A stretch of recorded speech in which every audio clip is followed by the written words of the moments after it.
શ્રી કૃષ્ણ મિત્રો। લાસ્ટ લેક્ચરની અંદર આપણે પ્રકારના કેટલાક લક્ષણો અને પ્રકારના રૂપાંતરણો જેમ કે ખોરાક સંગ્રહ છે, આ ઉપરાંત રક્ષણના અને આરોહણ, આ ત્રણ જે છે રૂપાંતરણો એના વિશે વિસ્તૃત અભ્યાસ કર્યો હતો। આજના લેક્ચરની અંદર આપણે આગળ વધીએ કે એનું ચોથું લક્ષણ બરાબર છે પ્રકારના રૂપાંતરણો પૈકી પ્રકાંડના રૂપાંતરણો માં ચોથું લક્ષણ જે છે એની વિશે વાત કરીએ આપણે। તો ચોથું લક્ષણ શું છે? એ છે સામાન્ય રીતના પ્રકાશ સંશ્લેષણ।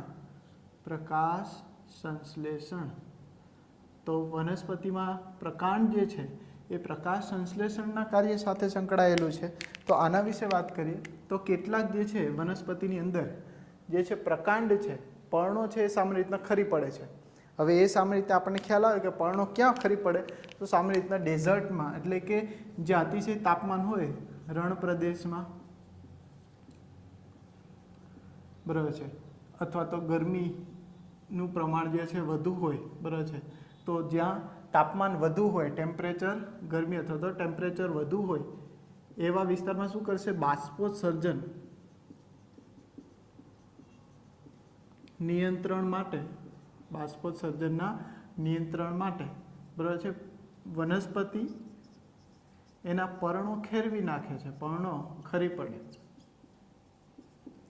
તો આ જે છે એનું મુખ્ય લક્ષણ છે। તમે ડેઝર્ટની અંદર જાઓ તો મોટાભાગે કંટકીય કાંટાયુક્ત સામાન્ય રીતના વનસ્પતિઓ જોવા મળે। શું કામ? એના પર્ણો જે છે એનું એ જે છે સામાન્ય રીતના ખેરવી નાખે છે, નકર બાષ્પોત્સર્જનની ક્રિયા, પાણી ગુમાવવાની ક્રિયા એને વધારે થઈ છે તો જે એને પોસાતું નથી। આ એક પ્રકારનું અનુકૂલન છે જે શુષ્ક પ્રદેશમાં ઉગતી વનસ્પતિનું છે।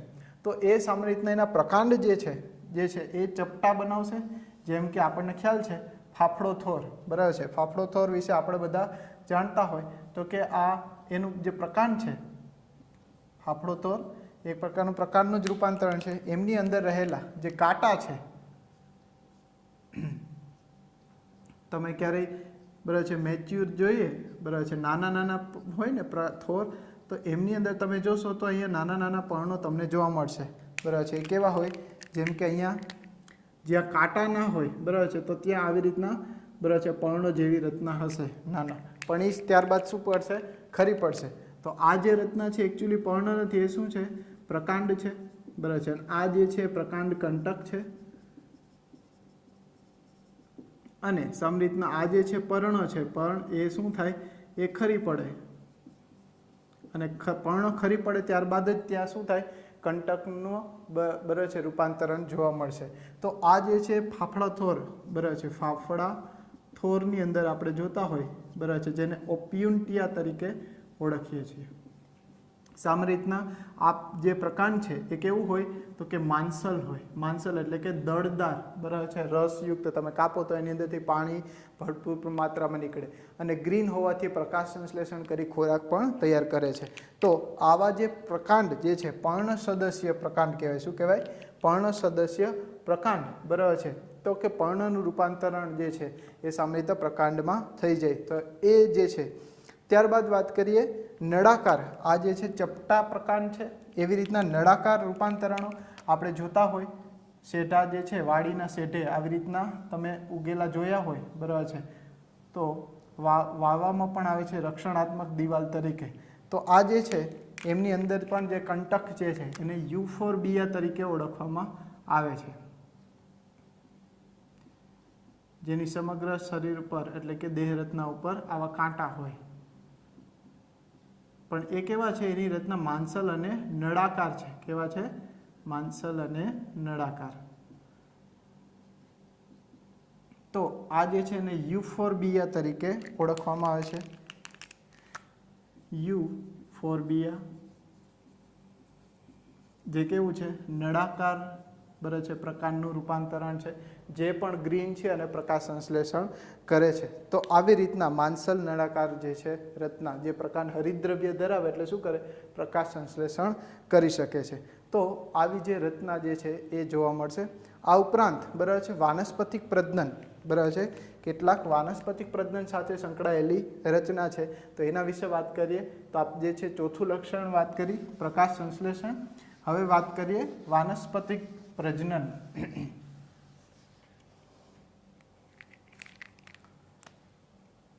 પાંચમું રૂપાંતરણ છે વાનસ્પતિક પ્રજનન.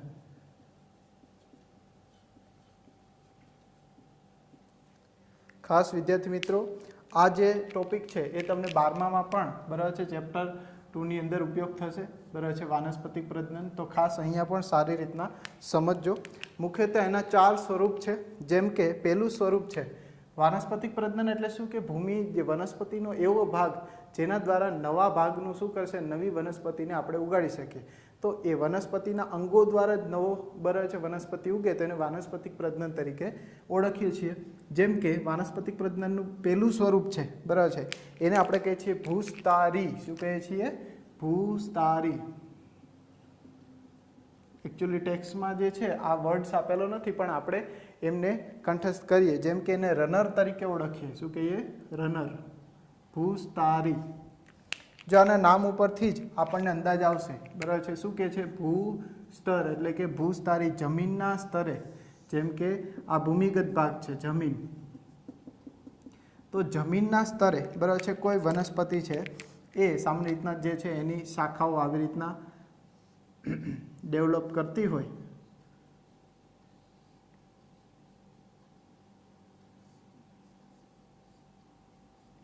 અને જેના નીચેના ભાગો છે બરાબર છે એટલે કે જે ગાંઠનો ભાગ છે ત્યાં આવી રીતના નીચેના ભૂમિગત ભાગમાં મૂળતંત્ર અને ઉપરની બાજુએ બરાબર છે આવા પર્ણોની રચના એટલે કે દરેક ગાંઠનો ભાગ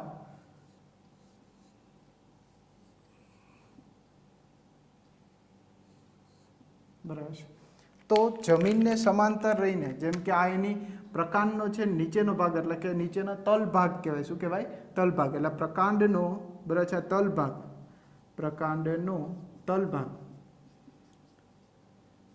ત્યાંથી એક ત્રાસી બરાબર છે આ જમીનને સમાંતર, જમીનને સમાંતર એટલે કીધું ભૂસ્તારી. ભૂ એટલે જમીનને સ્તર, જમીનના સ્તરે પ્રકાંડ તેનું ડેવલપમેન્ટ કરે એટલે કે એની શાખા વિકસાવે અને જે ભાગે ગાંઠનો ભાગ આવે બરાબર છે જેમ કે આ ગાંઠનો ભાગે આવે ત્યાં ફરી પાછું નવું બરાબર છે ત્યાં મૂળનું નિર્માણ થાય બરાબર છે અને ઉપરની બાજુએ આ રીતના પ્રકાંડ ડેવલપ થાય. તો આવી રીતના પછી આ ભાગ તમે જો અહીંથી કટ કરો અને વાવો તો એ ઇન્ડિવિજ્યુઅલ પ્લાન્ટ તરીકે પણ ગ્રો થઈ શકે. તો આ પ્રકારે વનસ્પતિના ભાગોનું વાનસ્પતિક પ્રજનન થતું હોય. તો અહીંયા કેટલાક ઉદાહરણ આપેલા છે જેમ કે ભૂસ્તારી પ્રકારે તો કે ઘાસની અંદર, સ્ટ્રોબેરીમાં બરાબર છે ખાસ કરીને આ 2 ઉદાહરણ છે. આ ઉપરાંત અબુટી, બ્રાહ્મી બરાબર છે એમની અંદર પણ આ જોવા મળશે. તો અહીંયા 2 ઉદાહરણ તમને ટેક્સ્ટ બુકમાં આપેલા છે. એક છે ઘાસ અને એક છે સ્ટ્રોબેરી. આ બંને જે છે એ સામાન્ય રીતના ભૂસ્તારી પ્રકારે વાનસ્પતિક પ્રજનન કરવા માટે પ્રકાંડનું રૂપાંતરણ આપેલું છે. સામાન્ય રીતના બ્રાહ્મી તમે કોઈ પણ ટોનિક હોય બરાબર છે કે બુદ્ધિ વધે એવા જે કંઈ ટોનિક પીતા હોય બરાબર છે તેમની અંદર હંમેશા બ્રાહ્મી હશે. તો બ્રાહ્મી વનસ્પતિ પણ આવી જ રીતના શું થાય એ નીચેના જમીનના સમાંતરે આવી રીતના ગ્રો થાય છે. તો આ એક કેટલાક ઉદાહરણની વાત કરીએ આપણે બરાબર છે. તો આ પહેલું હતું રનર. રનર એટલે કે જમીનને સમાંતર આમ ચાલતું જશે. બીજું છે વિરોહ. બીજું રૂપાંતરણ છે એ છે વિરોહ. વિરોહ. વિરોહ જેને સામાન્ય રીતના જે છે સ્ટોલોન તરીકે ઓળખવામાં આવે છે.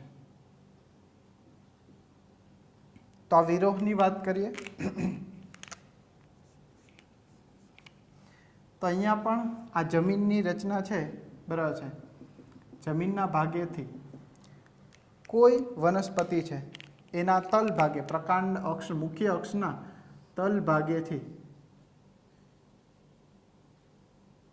આવી ત્રાસી અને પાર્શ્વીય કમાન આકારની જે શાખા નીકળે અને થોડોક ભાગ છે એ હવાઈ ભાગ તરીકે રહી અને ફરી પાછું એ જમીનને અડકે બરાબર છે. તો જે ભાગ જમીનને અડકશે ત્યાંથી ફરી પાછો આવો નવો પ્લાન્ટ તૈયાર થાય બરાબર. તો ફરી પાછું આ રચના આમ થાય. એવી રીતના આ પણ થાય. તો અહીંયા બે બાજુ નીકળે છે એટલે એને પાર્શ્વીય શાખા કીધું. પાર્શ્વીય એટલે બંને બાજુએ. તો આ જે છે મૂળ તંત્રની વાત કરી, બરાબર છે, આ મૂળ તંત્ર. ડિફરન્સ ખાલી એક જ છે કે જે જમીનને સમાંતર જે પ્રકારની શાખા ઉદ્ભવતી હતી, આ પ્રકાંડના તલભાગ, પ્રકાંડનો મુખ્ય અક્ષના તલભાગ, શું કીધું? પ્રકાંડનો મુખ્ય અક્ષ એનો તલભાગ, તલભાગેથી ત્રાસી કમાન આકારની, આને કમાન કહેવાય. તમે પ્રાચીન કોઈ પણ ઘર જો ને તો એમાં આમ કમાન હોય, દરવાજો હોય ત્યાં કમાન હોય. કમાન એટલે કે આવી રચના. તો હવાઈ ભાગ આ જે છે મુખ્ય જમીનને અડકતું નથી એટલે આને શું કીધું? હવાઈ ભાગ. જે હવાઈ સ્વરૂપે રહી થોડોક ભાગ, પછી ફરી પાછું જે ગાંઠનો ભાગ જે જમીનને અડકશે ત્યાંથી ફરી પાછા આ નવા પ્લાન્ટનું સર્જન થશે અને મૂળ તંત્ર ડેવલપ થાય. તો આ પ્રકારે જે છે રચના બને, બરાબર છે.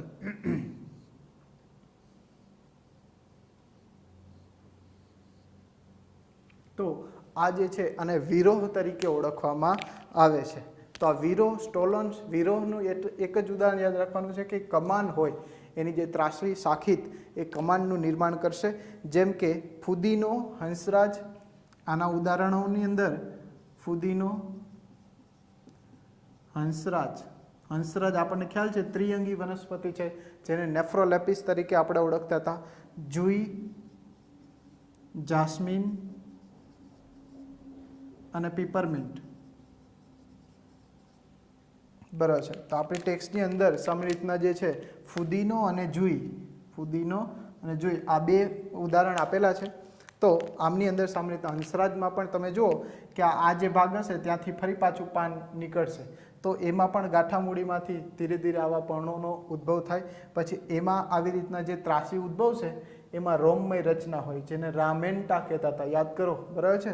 ત્રિઅંગીમાં મેં તમને સમજાવ્યું કે આ રોમમય રચના જે દોરી જેવી રચના જોવા મળશે. તમે સ્કૂલે આવશો ત્યારે તમને એના દર્શન કરાવીશ કે કેવા રામેન્ટા હોય, કેવી ત્રિઅંગી વનસ્પતિ છે.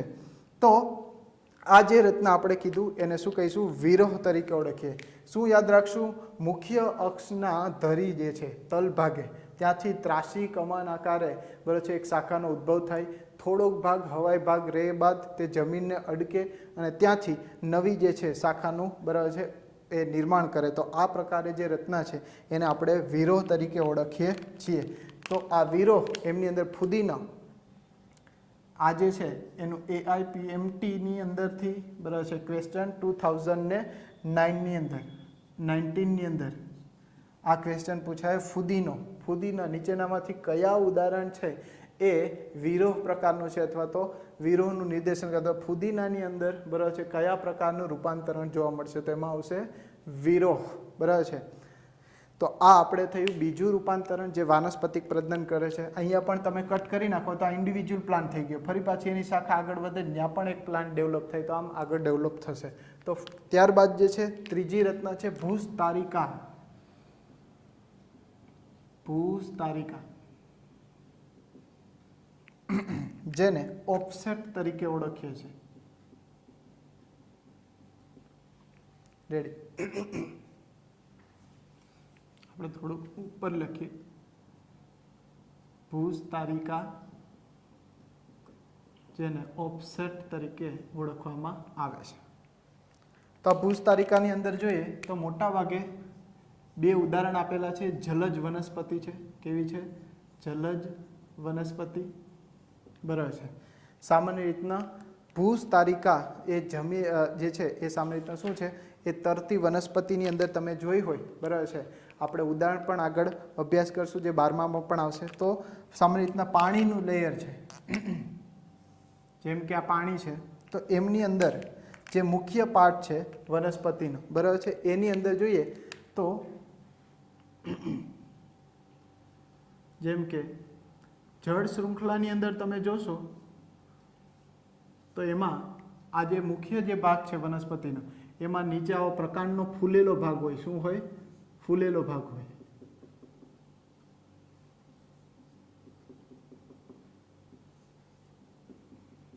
જે આઇકોર્નિયાની અંદર આપણે જોયું હતું. આ ઉપરાંત જે ગાંઠનો ભાગ છે, બરાબર છે, ત્યાં સામાન્ય રીતના આવી રીતના મૂળનો જે છે ગુચ્છો આવેલો હોય. શું હોય? મૂળનો ગુચ્છો. એટલે કે ગાંઠના ભાગે, બરાબર છે, આ મૂળનો ગુચ્છો આવેલો છે. આ ઉપરાંત પર્ણો આવી રીતના નીકળશે.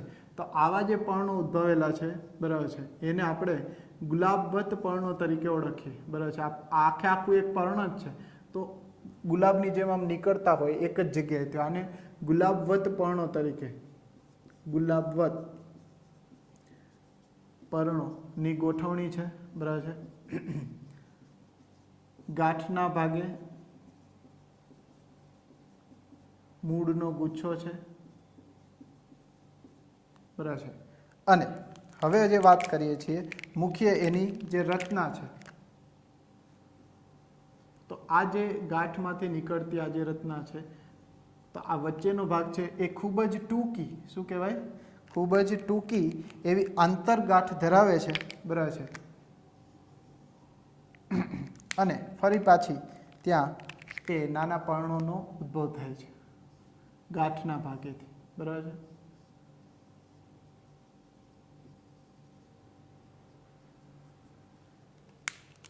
તો આ જે સ્ટ્રક્ચર બને છે બરાબર છે, અહીંયા પણ આવી રીતના મૂળનું રૂપાંતર, મૂળનો ગુચ્છો બનશે અને આ ફરી પાછી આગળ શાખાનો વિસ્તરણ થાય. તો આ જે રચના ગાંઠની વચ્ચેની જે રચના છે એને આપણે શું કહીએ, આંતરગાંઠો. આંતરગાંઠો. તો આની અંદર આંતરગાંઠો કેવી હોય છે, ટૂંકી હોય. તો 3 લક્ષણો છે. બરાબર છે, ગુલાબવત પર્ણોની ગોઠવણી, આંતરગાંઠો ટૂંકી હોય. બરાબર છે, આ ઉપરાંત પર્ણના નીચેના ભાગો, પર્ણનો ભાગ બરાબર છે એ શું છે, ફૂલેલો. કયો ભાગ, તો કે નીચેનો. પણ આ કેમાં જોવા મળશે, માત્ર ને માત્ર આઇકોર્નિયાની અંદર. તમને પૂછે આઇકોર્નિયા,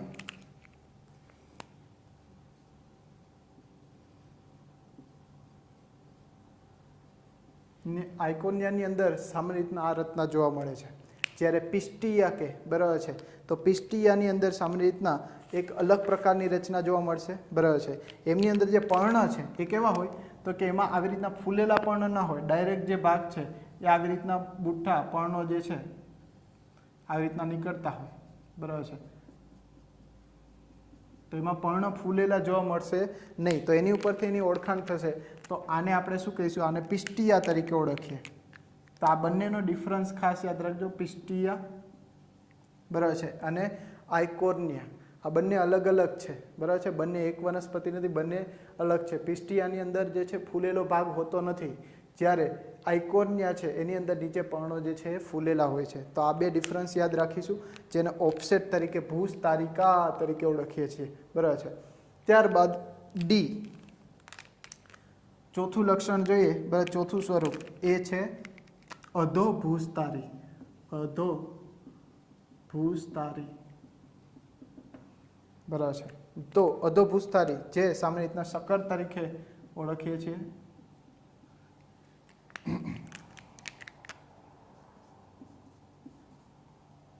જેમ કે અહીંયા જમીનથી નીચેનો ભાગ છે. જેમ કે ફરી પાછી આ રચનાને આપણે ડ્રો કરીએ તો કે જે વનસ્પતિની જે શાખા છે, જે પ્રકાંડ છે, એ જમીનની અંદર જે છે એનો પ્રકાંડનો ભાગ આવેલો હોય અને એમાંથી ત્રાસી આવી શાખા નીકળે. બરાબર છે, જમીનની નીચેની બાજુએ છે અને એમાંથી આવી રીતના નીચે મૂળ તંત્ર આવેલું હોય. બરાબર છે,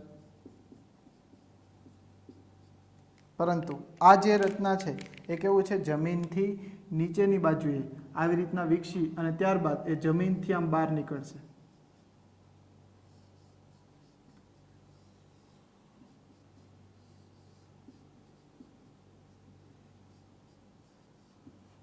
તો આ પર શું છે, એક પ્રકારનું પર્ણનું રૂપાંતરણ, એટલે કે પર્ણ જે છે વીંટળાયેલા હોય એ રીતના પર્ણનું પ્રાંકુર કહેવાય. શું કહેવાય, પર્ણ પ્રાંકુર, જે જમીનથી બહાર નીકળી આવે છે.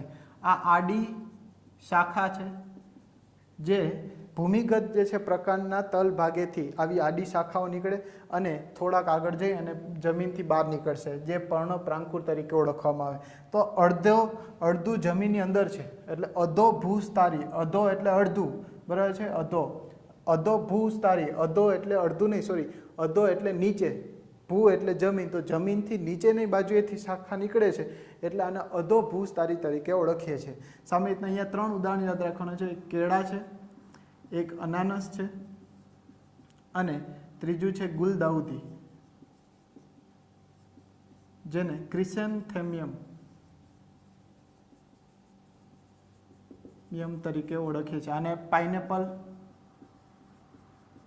અને આને બનાના.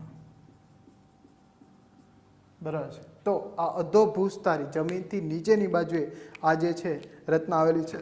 તો પ્રકાંડના તલ પ્રદેશમાં જે ભૂગર્ભીય ભાગ, આ યાદ રાખવાનો. 4 આકૃતિ માત્ર યાદ રાખશો તો તમને આ બધું સ્ટ્રક્ચર આપણને યાદ રહેશે. જેમ કે આપણે 4 વાત કરીએ, ભૂસ્તારી, ખાસ કરીને જો સિમિલર વર્ડ્સ છે એટલે ડિફરન્ટ યાદ રાખજો. બરાબર છે. અધોભૂસ્તારી, ભૂસ્તારિકા અને ભૂસ્તારી ખાસ બહુ નજીકના શબ્દો છે અને એક સરખા લાગે છે એટલે આમાં છોકરા ઉતાવળે પણ મિસ્ટેક કરી નાખે છે. તો ભૂસ્તારી બરાબર છે એટલે ભૂસ્તર, જમીનના સ્તરે જે શાખા વિકસે પ્રકાંડની, બરાબર છે, અને ગાંઠના ભાગેથી નવો છોડ ઉત્પન્ન થાય. વીરો બરાબર છે એટલે કે કમાન્ડની રચના કરે, આ યાદ રહી જશે. ભૂસ્તારિકા બરાબર છે તો તરત પાણી યાદ રાખવાનું. પાણીમાં આપણે પડીએ એટલે ભૂસ્તારિકા એમ, બરાબર છે. તો ભૂસ્તારિકા એટલે કે પાણીની જલજ વનસ્પતિ તરત યાદ રાખવાની. અધો ભૂસ્તારી, જમીનના સ્તરથી નીચે, અધો એટલે નીચે, બરાબર છે, જમીનના સ્તરથી નીચે, બરાબર છે, કેળા, અનાનસ અને ગુલદાઉદી. તો આ હતા પ્રકારના રૂપાંતરણો. ત્યારબાદ કેટલાક જે છે પ્રકાંડનું, આપણે કીધું પ્રકાંડની અંદર કક્ષકલિકાઓ હોય, બરાબર છે, તો એનું પણ અહીંયા ઉદાહરણ જોઈએ. બરાબર છે કે વાનસ્પતિક પ્રજનન જે છે એની સાથે પણ સંકળાયેલું હોય અને ખોરાક સંગ્રહ બંનેની સાથે સંકળાયેલું હોય. જેમ કે ખોરાક સંગ્રહ અને વાનસ્પતિક પ્રજનન, આની સાથે પણ સંકળાયેલી રચના. જેમ કે તમે કનક ડાયોસ્કોરિયાનો પ્લાન્ટ લો, જેમ કે આ ડાયોસ્કોરિયાની શાખા છે અને એ શાખામાંથી સરસ મજાનું જે છે, જેમ કે પર્ણ ઉદ્ભવે, બહુ સરસ મજાનો હાર્ટ શેપનો એના પર્ણો હોય, બરાબર, અને એની જે કક્ષ છે નીકળશે ત્યાં આવી જે છે ગાંઠ જેવી રચના હોય, બરાબર છે, એટલે એને બલ્બ, સામાન્ય રીતના કલિકા અથવા બલ્બ તરીકે ઓળખીએ. તો આને જે છે બલ્બ અથવા કલિકા તરીકે, કક્ષ કલિકા. આ કલિકા છે ને એ સામાન્ય રીતના એ આપણે ગુજરાતી ભાષામાં આને નોરવેલ કહે. અને આની સાથે સંકળાયેલી રચના શું છે કે નોરવેલ જ્યાં હોય ને ત્યાં નોરિયા સામાન્ય રીતના હોય, એટલે જેથી કરીને સાપ ના આવે. જે જગ્યાએ આ ડાયોસ્કોરિયા હોય, નોરવેલ, બરાબર છે, એ તમે ત્યાં રાખી હોય તો ત્યાં નોરિયા રહે, એને ખાય, બરાબર છે, નોરિયા આને ખાય, એના કંદમૂળ જમીનની અંદર થાય. તો આ જે ગાંઠ છે એ તમે જમીનમાં નાખો તો એ ફરી પાછો નવો પ્લાન્ટ તૈયાર કરી શકે. તો આ જે કક્ષ કલિકા છે એમાંથી જ નવો પ્લાન્ટ તૈયાર શકે, ફૂટે, કાયદેસરના કોટા ફૂટે અને નવો પ્લાન્ટ તૈયાર થાય. તો એટલા માટે આને વાનસ્પતિક પ્રજનન તરીકે પણ કાર્ય કરશે. અને વનસ્પતિ જે ખોરાક સંગ્રહ છે એના ખોરાક સંગ્રહ તરીકે આ કલિકાની અંદર ખોરાક સંગ્રહ કરે. સામાન્ય રીતના આ જ કલિકા તમે જમીનમાં નાખો એટલે એક તો છોડ ઉગશે, પણ ધીરે ધીરે નીચે જમીનમાં ગાંઠો નીકળે આવી નોરવેલની. જંગલની અંદર તમે જુઓ ગિરનારમાં તો આ નોરવેલ તમને પુષ્કળ જોવા મળે. ગામડાઓમાં પણ આ રચના જોવા મળશે, બલ્બ. તો એમાં યાદ રાખશું આપણે કક્ષ કલિકા. અહીંયા જે કક્ષની અંદર જે છે કક્ષ કલિકા એ સામે રીતના છૂટી પડે તો એમાંથી છોડો ઉત્પન્ન થાય, તો એને વાનસ્પતિક પ્રજનન અને ખોરાક સંગ્રહ બંનેની સાથે સંકળાયેલી છે. આનું સાયન્ટિફિક નેમ છે ડાયોસ્કોરિયા બલ્બીફેરા. જો આની ઉપરથી યાદ રાખ, બલ્બ, બરાબર છે, ડાયોસ્કોરિયા બલ્બીફેરા. મેં આ લીટી કરી, શું કામે? જ્યારે હસ્તલેખિત કરતા હોય ત્યારે સાયન્ટિફિક નેમ હંમેશા શું કરીએ છીએ આપણે? આડી લીટી, જે લેટિન ભાષાનું સૂચન કરે છે, આ પણ યાદ રાખીશું. આ ઉપરાંત, બરાબર છે, જેમ કે એગેવ, કેતકી છે, તમે જોઈ હોય ખેતરના શેઢે આપણે વાવતા હોય, બરાબર છે, ખેતરના શેઢે આવી કાંટાવાળી, બરાબર છે, કેતકી તમે જોઈએ જ હોય મોટા ભાગે, બરાબર છે, ખેતરે ગયા હોય તો, બરાબર છે. તો ખેતરના શેઢે, બરાબર છે, એમાંથી ઉપરથી આવો દંડ જેવો જે છે રચના, પુષ્પ વિન્યાસ નીકળે. શું નીકળે? પુષ્પ વિન્યાસ. અને એની ઉપર જે શાખાઓ હોય એમાં પુષ્પ આવે. તો જે પુષ્પ આવે છે, બરાબર છે, જેમ કે આવા પુષ્પો આવે, એ જ પુષ્પીય કલિકાઓ ફરી પાછી જે છે આ પુષ્પીય કલિકાઓ શું થાય? જમીનમાં જાય. આ ડ્રોપ થાય, બરાબર છે, અહીંથી ખરી પડે તો એ જ પુષ્પીય કલિકા ફરી પાછો જે છે આ નવો છોડ નાનો, બરાબર છે, એગેવનો એટલે કે કેતકીનું નિર્માણ કરશે. ફરી પાછો આવો નવો છોડ, બરાબર છે, આવું નિર્માણ કરશે. તો આ પુષ્પીય કલિકા, અને શું કહેવાય? પુષ્પીય કલિકા નું રૂપાંતર એ વાનસ્પતિક પ્રજનન તરીકે કામ કરશે. પુષ્પીય કલિકા જ વાવી દો તો ફરી પાછો જે છે કેતકી નવો છોડ ઉત્પન્ન થાય. તો આ જે રચના હતી, બરાબર છે, તો કેતકીની એગેવ તરીકે ઓળખાય. એને શું કહેવાય? એગેવ. એના બે ત્રણ નામ છે, એગેવ અથવા તો રામબાણ, રામબાણ, ગુજરાતીમાં એને આપણે કેતકી કહીએ છીએ, બરાબર છે. આ તમારા જાણ માટે છે, રામબાણ આપણું ઓફિશિયલ આમાં આપેલું છે. અને સામાન્ય રીતના આનું બીજું લક્ષણ છે કે એનો જે પર્ણ હોય એની આગળ કંટક હોય. તો તમે રક્ષણની અંદર પણ યાદ રાખી કે પર્ણનું રૂપાંતરણ કંટકમાં થાય, બરાબર છે. તો પર્ણના આગળના ભાગે આવો કાંટો હોય જે રક્ષણ કરે. તો આવી રચના જે જોવા મળશે. અને એવું કહેવાય છે કે રામબાણ છે સૌથી મોટામાં મોટું પુષ્પ વિન્યાસ ધરાવે છે. પુષ્પ વિન્યાસ ધરાવે છે. જેમ કે આ દંડ છે એ બહુ મોટો હોય, મારા કરતાં પણ મોટો ઊંચાઈનો, બરાબર છે. આવા દંડ નીકળે છે ને એની ઉપર આવો પુષ્પ વિન્યાસ અક્ષ હોય છે. તો આ સૌથી મોટો પુષ્પ વિન્યાસ દંડ પણ આ વનસ્પતિમાં જોવા મળે છે. તો આ યાદ રાખીશું આપણે, બરાબર છે. આ એક્સ્ટ્રા છે, આ ટેક્સ્ટ બુકમાં અત્યારે અહીંયા આપેલા નથી, પણ તમારી માત્ર જાણ માટે છે. તો ખાસ અહીંયા આ ક્વેશ્ચનની અંદર પ્રકારના રૂપાંતરણો આપેલા છે.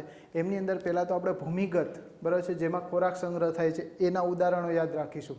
પછી પ્રકાંડ સૂત્ર અને પ્રકાંડ કંટક એના ઉદાહરણો યાદ રાખીશું. બે રચના થઈ. જે હવાઈ ભાગ, તમને એવું પૂછે કે પ્રકાંડના હવાઈ ભાગ, બરાબર છે, હવાઈ ભાગના રૂપાંતરણો, તો એમાં પ્રકાંડ સૂત્ર અને પ્રકાંડ કંટક લખે કે આવે. અને ભૂમિગત પૂછે તો એમની અંદર જે ખોરાક સંગ્રહમાં આપણે કીધું આદુ, હળદર ને આ બધા શું થયા?